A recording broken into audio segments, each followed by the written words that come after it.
Okay, good morning. Hi guys. I wanted to come on again real quick and go over kind of a continuation almost from yesterday when I was talking about a lot. It kind of was talking about narcissism and some of those things in relationships and things like that, how we can get caught up, right? Specifically, because this is something that I feel that me and my son went through a very tough season in our life last year, or this whole 2024. I want to hone in on a little bit on a part of the journey that I have gotten very crystal clear on, and that is boundaries. Okay, now I've always been a woman of boundaries because my family, we practice boundaries. We have boundaries. There's boundaries in every part of our life, right? But specifically boundaries in relationships and things like that, and sticking to them. Like self-sabotage is something that happens on all type of levels. Deceit, self-deception, self-sabotaging. I'm still learning even more. I like to listen online to podcasts and things like that on ways that people self-sabotage that are just, even in little minor ways, right? One of them is letting go of your boundaries. One of them is actually not protecting your boundaries, not keeping your boundaries up. That will literally get you in trouble, okay? Because even if you don't know someone is a narcissist or that somebody has controlling tendencies, you can still protect yourself if you have these particular boundaries up or certain things, right? Also, there are certain things that are just a no-go in a relationship. Like there's no coming back from them. You just cannot come back from certain things in relationships, right? At least for me, everybody is different. And so my encouragement is that you think about this, you meditate on it, pray about it, whatever, and write it down. Write down what are your non-negotiables. I have done this actually many times in my life. I can't even count how many lists I have. But be clear about them, right? For me, as we talk about these non-negotiables and these boundaries, and I've mentioned some of these already before, but just, to be very crystal clear, especially depending on where you live. Okay. So like we know what Atlanta is known for, right? And I personally haven't experienced somebody in my life that in a relationship who decided not to be with me to go be with a man or something like that. But I actually have two close friends who have experienced that. They were married, right? That to me is a no-go. It's definitely a boundary that if it's crossed or whatever, there's no coming back from that. Like if you and I enter into a relationship and it's girl and girl and boy and girl, and this is the way it is, and you decide to go boy and boy or whatever, or vice versa, girl, and I decide, okay, I know a lot of men that's not non-negotiable for them, but for this chick. Okay, for this chick right here, I'm not passing any judgment. I'm not here to pass judgment on anybody, right? I don't care what you do behind your closed door, and I don't care.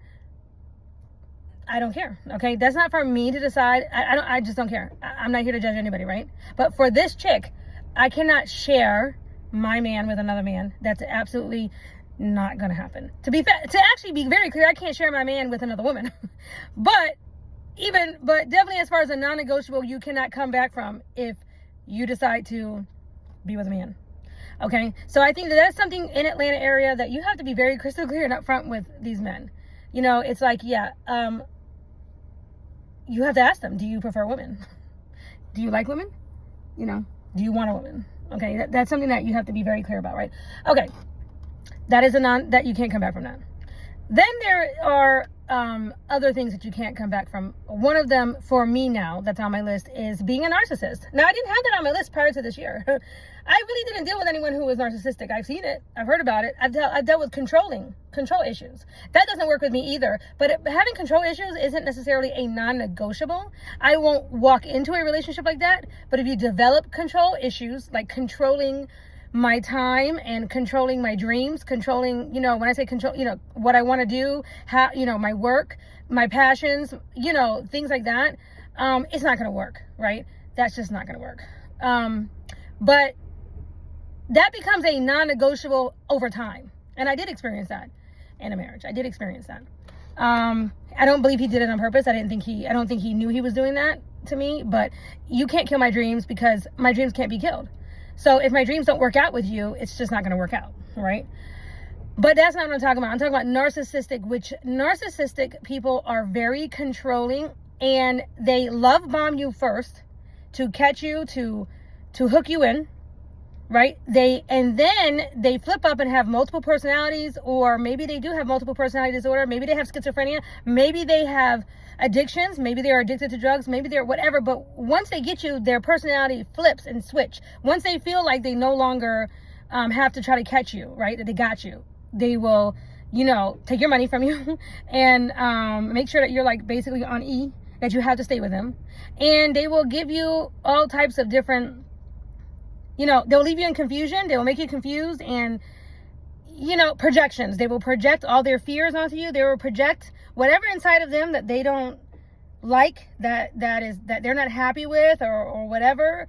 Whatever it is, they will project it onto you. For example, a lot of men, and I did experience this one, in one relationship, but for sure, a lot of men, if they are a cheater themselves, if they cheat and they're not faithful, they will be so quick fast to call you a cheater and be like, oh, you're cheating on me, or you're doing this. I mean, I was in a relationship with somebody, and I love to do many things. One of them is to coupon, and I can coupon all day long because my brain is so engaged, right? And I used to tell him, if you don't believe me where I'm at, come up here, and you got GPS on me. You know where I'm at. If you don't believe me, come over here and see where I'm at. Spend time. You can spend all day with me, but this is where I'm at. You know what I'm saying? So, but because, so that's a projection, right? They'll just say things like, oh, you're a cheater, when maybe you're really the player. Okay. Because, I'm definitely not a cheater. Right. So, projections, controlling, love bombing you at first, and love bombing, it looks so many different ways, doing things that, but it won't last, right? Especially if they have a habit of doing that, right?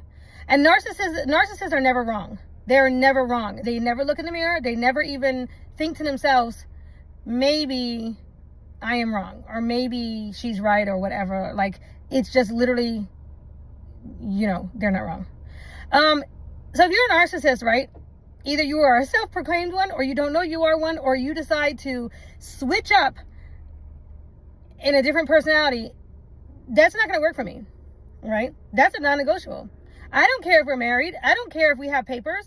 I don't care if everybody in the whole world, just saw that I got married to you, right? I don't care. I don't care if everybody in my personal environment, my space, my synagogue, my town, my city, my congregation, I don't care, because I'm the one that has to live with me, and I have to live in the house with whoever, right?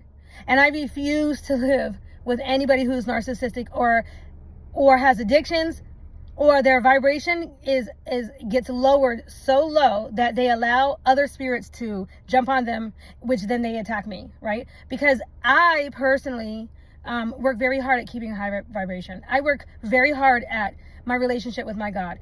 I work very hard at living a happy life, a peaceful life, one with no drama, and a clean life, trying to be healthy, things like that.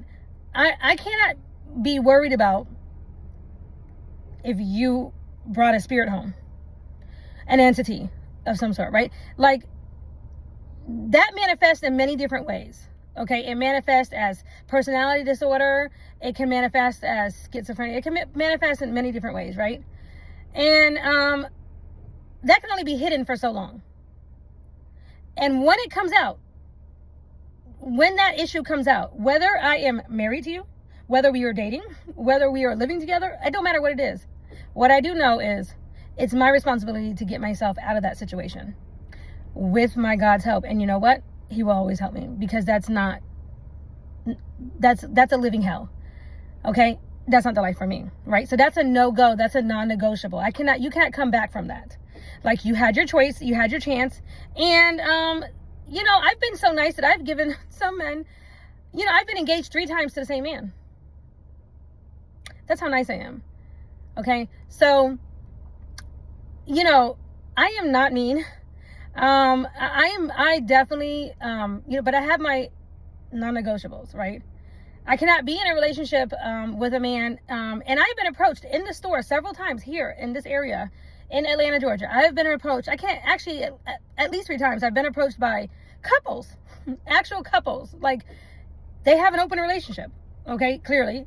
The woman is looking at me and the man is looking at me. I mean, they are literally like, hey, baby, and she's hey, baby, too. And yes, she'll do. And yes, I like her. And they're very open with it.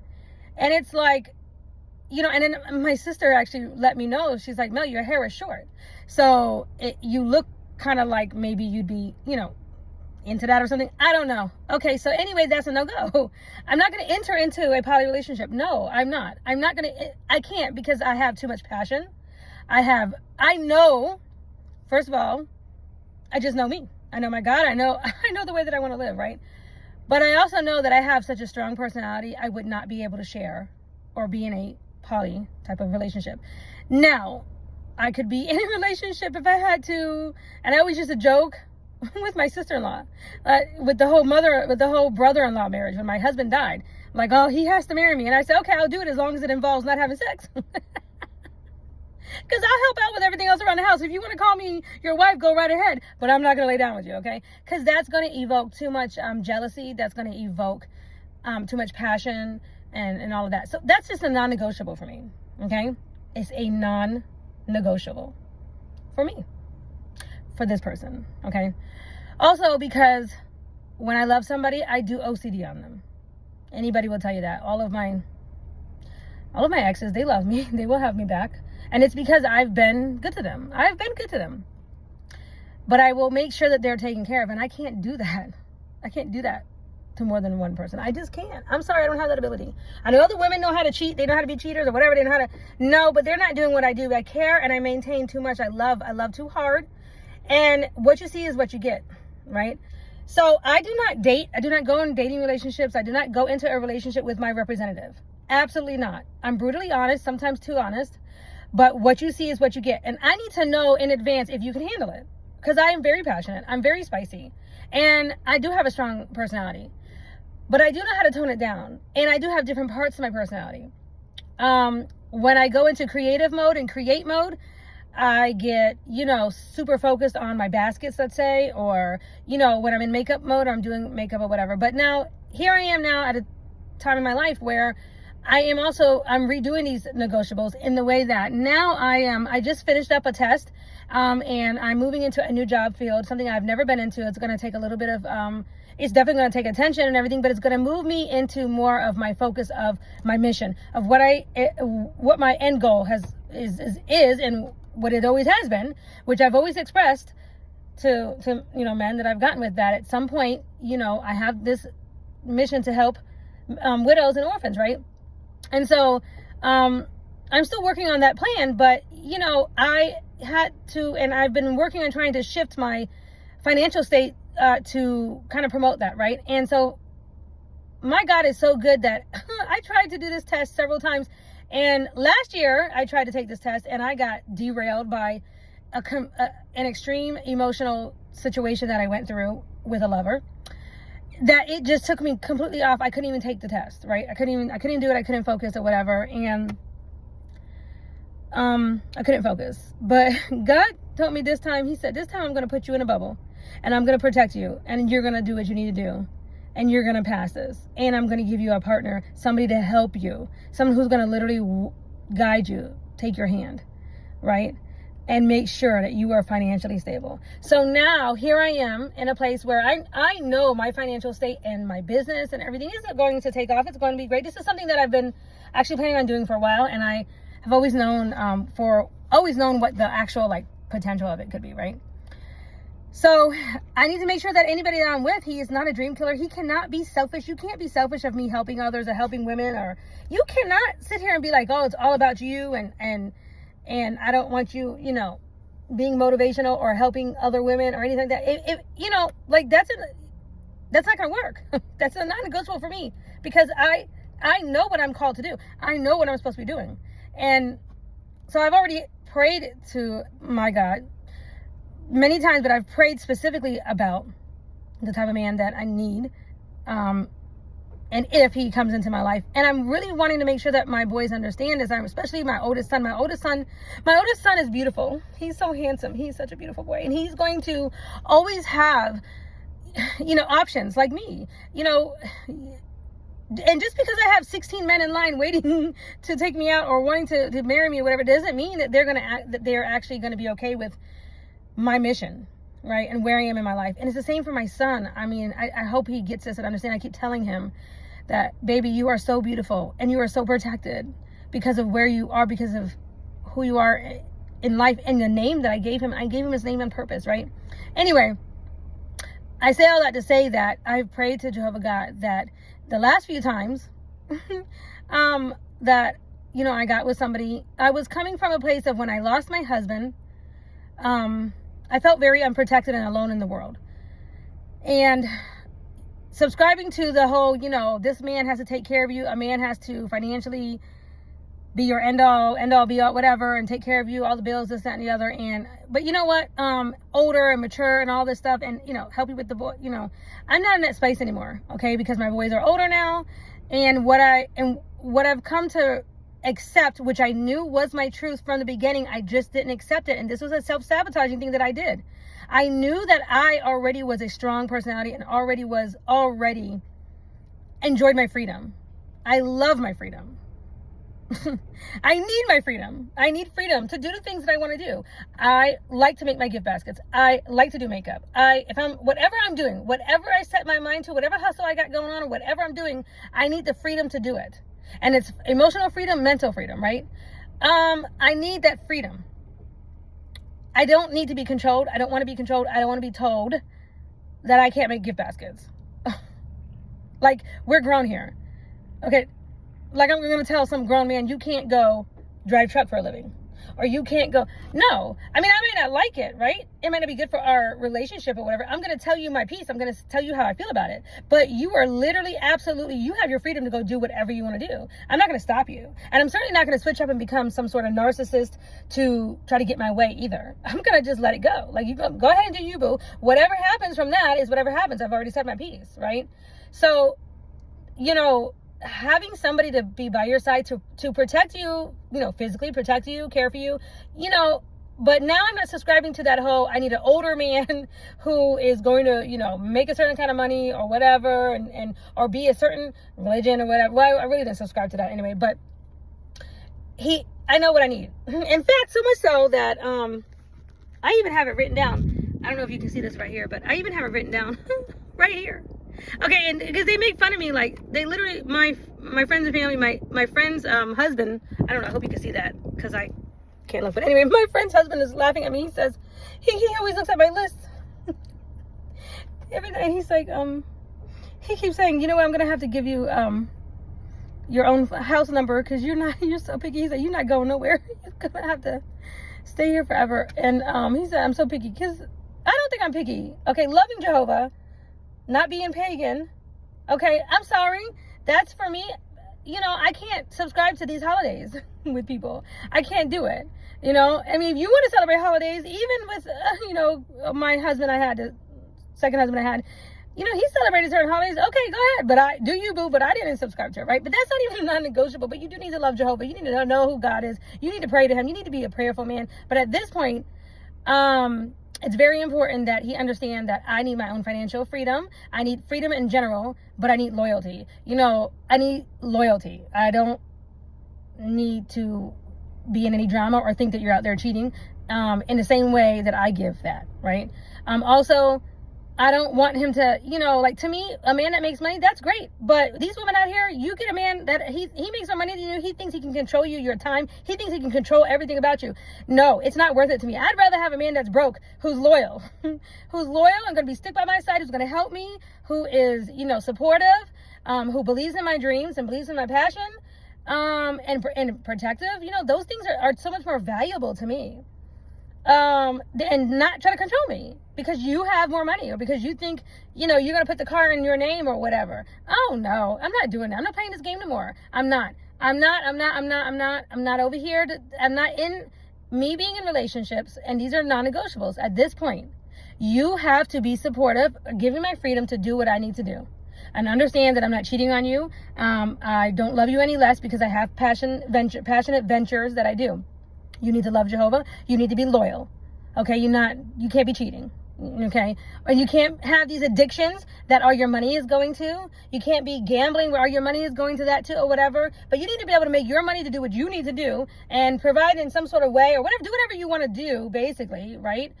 But don't stop me from doing what I need to do, right? Okay. The money thing for me is literally like, I'm just not subscribing to what other women and how other people are. I'm not even going to entertain it.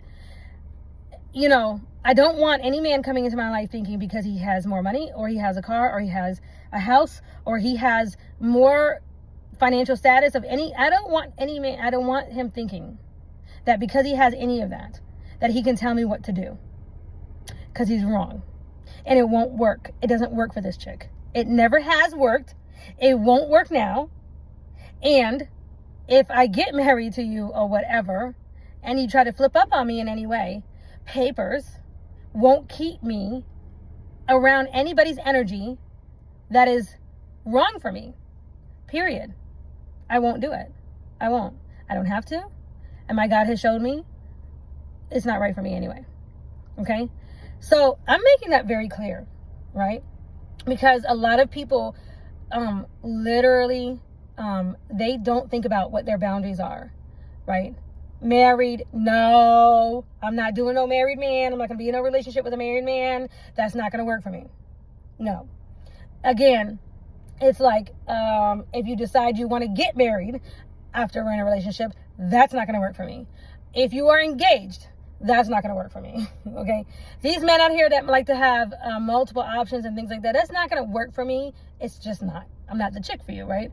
If you decide that you just, you know, all of a sudden want to live in another state for some unknown reason, and we're married, okay,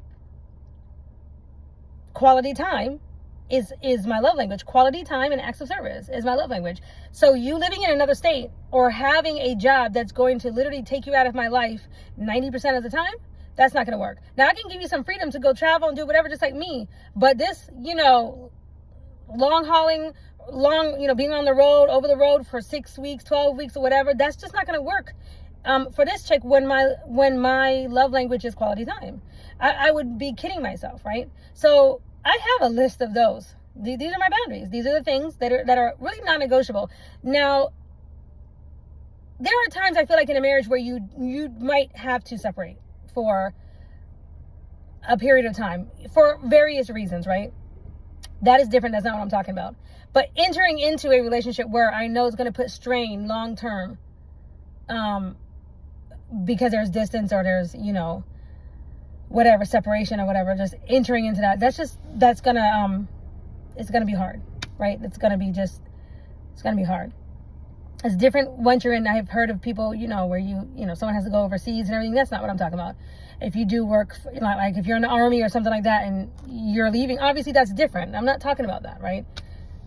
If your mate is purposely putting you in, if your mate is purposely taking a job where they're over the road and gone to not be in your bed every night, that's not going to work. That's not going to work, right?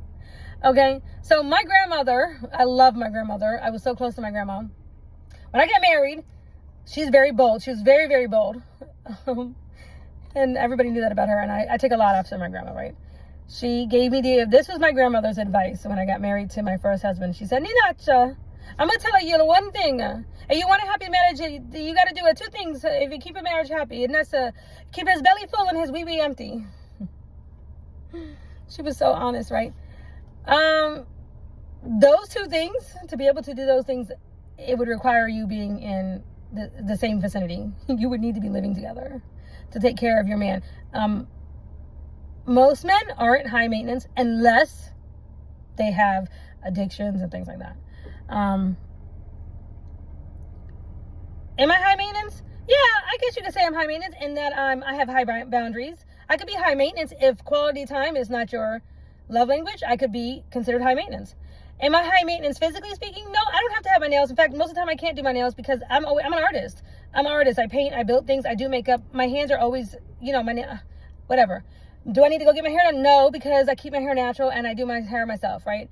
But I could be considered high maintenance in other ways. because I have boundaries, because I won't date a married man, because I'm just because you look good or you're handsome or because you can afford me, but you have a whole nother wife over here or whatever. You might consider me high maintenance for that. Okay, if you consider me high maintenance, then call me high maintenance, okay?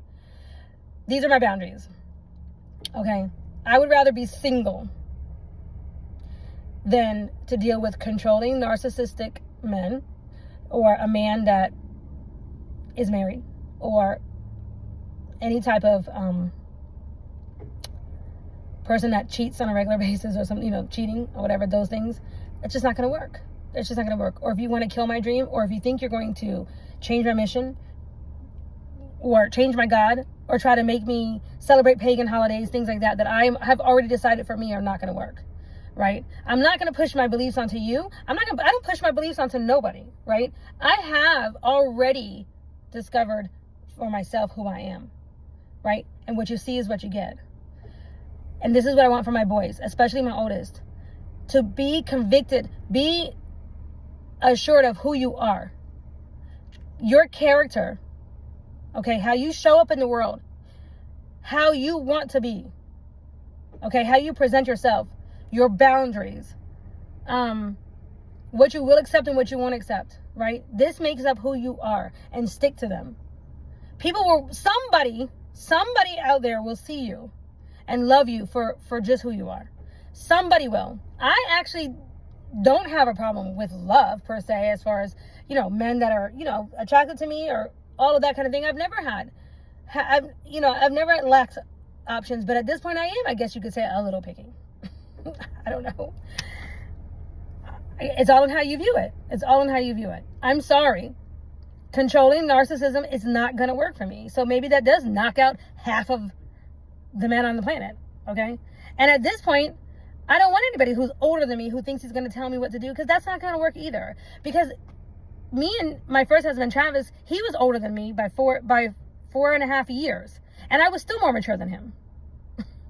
Okay. So, these older men that kind of want to lock you down and they want to make sure you're sitting down all day long, and you can't go do anything, your passions or whatever. I mean, I had a man that was upset because I was at home, but I'm in the garage making baskets. And he thought that was too much. Okay, so you see what I'm saying? It's all about in how you look at it. So if the person you're with doesn't agree with your hustle, or doesn't, see what you're doing as valuable or whatever, it's just not going to work. It's going to be a constant state of arguments and bad energy, negative vibes, things like that. I can't deal with that. I'm too old for that at this point in my life. I'm just too old for that at this point in my life. Yes, I love children. I love children. What I love from my second marriage, I love the grandbabies that I got from my second marriage. They were born while living with us. Well, my step-granddaughter, she has her grandparents. I don't want to take their shine from them. So I'm just like a cool aunt or something. But anyway, I love that experience of them being in the house and the little ones and everything. It was fun. It made the house more filled with joy, right? Children do that. And this is why I love Jehovah God so much, because when he helped me, he took me out of that situation that he knew wasn't right for me, and he placed me in the perfect spot. And my girlfriend, she needs so much help. Her and her husband, they need so much help because they run businesses and things like that. And her kids, they're like my little boys. They remind me of my boys, right? And they are just precious to me. They're so precious. I mean, they're wild and they're loud, just like kids are. But I'm used to boys, right? And Jehovah knew that I would need them, right? That I would need them to create joy for myself. And that's what I love about Jehovah. He says, okay, you know what? You were doing right. You came with good intentions. You did the right thing. This and this was against you. This person was against you. That person was against you. But he always makes a way for you. When you come to things when you pray with good intention, you come to people with good intention. When you actually are honest and you're really on the right? No matter how it looks, he will get you out of it. He will get you out of it. And I have had to have new starts in my life several times. I just had to start over, right? It happens. Sometimes it's out of my control. A lot of times it is out of my control. When my husband died, I had to start over. But a lot of times you have to literally know what's the right thing to do, to listen to what he's telling you.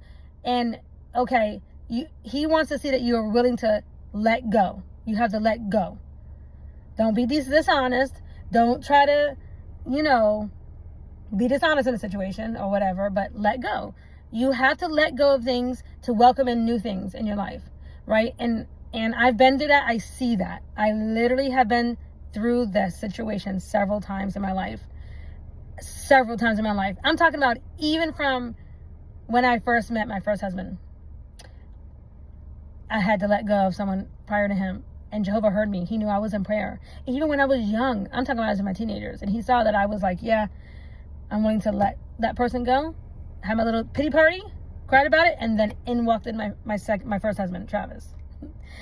And Jehovah blessed me with him, right? So I'm proud of myself. I'm proud of where my son is at. He's starting his new career. I'm proud of him. And I'm proud of me starting my new career. But I'm also going to still be doing my makeup. So, oh my goodness, if you're any one of my customers or clients and you're watching this, I'm not going to stop doing makeup. That's just part of my blood. As long as I can do it, I will, and I'm very creative. So I always have to have a creative outlet because that's a part of my therapy. I don't drink. I don't smoke. And I'm not saying I don't pick up a drink at all because I will drink some, but I don't drink excessively. I don't have vices like that. I like my green tea, But what I do is I take negative energy, whether it's somebody who is jealous or nasty, vindictive, or they got whatever energy that's negative. I take negative energy or even my own sadness when I lost my husband, and I turn it into something positive. I turn it into my creativeness. I've always been that way. I heard this a long time ago when I first moved to Atlanta. I was watching the Oscars or something, and somebody who won an award for a movie that she created through her sadness, she said, take your broken heart and turn it into art. She said it, and I turned it right away into a meme. Like I put it online because I love when she said it, because I was like, yes, that's what I do. I took my broken heart when I lost Travis, and any time in my life where I feel attacked or I'm feeling negative energy or whatever, and boom. And my prayer has always been to Jehovah to help me to turn any negative energy into, use it as fuel to grow, to get stronger, to get better, to get richer, to get prettier, whatever, right? So keep sending me your negative energy, because in that way, okay, it's going to be turned into something good for me, right? Because my whole entire life, I have had either people love me or they hate me. And it's usually, the people who hate me are usually people who are jealous. They have their own internal fears, internal battles. And when I was younger, I kept a letter from a friend in particular who decided after we became friends, but I knew for the longest time we were like enemies. And I always got bad vibes from her, and we didn't even know each other. And I was young. And she went to the same congregation that I went to, right? And we were in school together. And when we finally hung out, we liked each other. I wanted to be her friend forever, and I didn't know why I was catching these vibes. And she literally wrote in a note one time, she said, I'm so glad we're friends, and when I first met you, I thought you were conceited, and I thought you were this, and I thought you were that, but I was wrong, and I'm glad we're friends now. Actually, we're still friends to this day, okay? So, I have literally kept that letter, but I have gotten that my whole entire life from women. It's because I have a strong personality, I have very strong looks, and a lot of times when I suffer things, I don't necessarily put it out there for everybody, or until after I come through it, right? But please believe me, I'm just, I suffer just like everybody else. I've gone through some things. I think sometimes I've gone through more things than some other women, at least here in America, okay? I've gone through more in the way that none of my friends had lost anybody in death like me. There are just situations that, I don't know what to say. I don't know what to say. But I do know that I have good intentions. I love my God, and He protects me. He looks out for me. He has always made a way out for me. Always. And it's because I keep my heart pure. Okay? I'm not going to dedicate myself to a man or somebody if I don't think or I don't intend to actually be a good woman to him, right? But I do have boundaries. And I'm sticking firm to my boundaries. I'm not going to let up on these boundaries. No. I'm not doing that again. And no piece of paper, which doesn't exist for me right now. So I am single, okay? But no piece of paper is going to keep me bound to anybody. No child, no money, no car, no house. I would rather sleep on the side of the road, I promise you, if I can have peace. Give me my peace.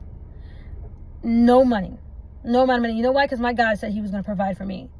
And I know that to be a fact. I will not go hungry. I will not go hungry from any man trying to keep his thumb over me. Okay? Or wishing ill on me. Okay? No. God has already made that promise, and I trust him. I trust him. Okay? So I want my boys, especially Jaden, and I love you so much, and I'm proud of you so much, and I know you're watching my videos. You keep that in mind. You keep that in mind. Jehovah always has your back. All you have to do is call upon him. Okay? I think that's what I wanted to go over today, or at least for right now. I have a whole long list of words, things that I want to get out. So anyway, till next time, be peace.